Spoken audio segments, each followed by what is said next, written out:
Thangmeiband AC gi manungda Hangba relief camp ahumgi Awat-Apa Khudingmak ngasidagi mahak Masamakna yengshinbagi thabak houragani haina Constituency asigi MLA Kh Joykishan na phongdorakli ngasi khuyathong de leiba tombisana high school da pangthokpa pawgi mifam amada wafam asi phongdokladuna MLA Joykishan na hai mahaki constituency da Hangba relief camp ahumda changdafam loriba inmate singi lainga ki maikai dagi lupa lising amam tangkak mari thongna pikhiba leire loinana atopa scheme gi makhada lupa lising kunmanga fangba inmate su yaure relief camp te leiriba inmate sing asigi chana thaknaba lainga na pirabasu makhoi gi awat apa kaya leirakpa maramna hena awaba fibam mayok naraktaban nate maram aduna lainga na piriba sing adugi mathakta atopa awat apa sing walakpa sing adu ngasidagi mahakna yengsillagani Khongthang asi mahakna sel leire haibagi tawba nate awaba taraba amada mioiba amang oina pangba yaba mateng adu pangbane constituency singda leiriba miyam gi mihut amadi CSO singna relief camp te leiriba inmate sing ase khara khaidoknaraga mateng pangnabati makhoi gi awaba kaya ase khara makhai hantahanba ngamgane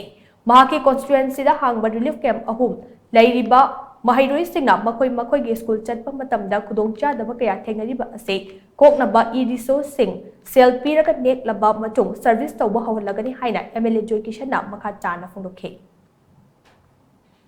Yes government ge handicap le me moine hen responsible moi chana pide etam yai madugi du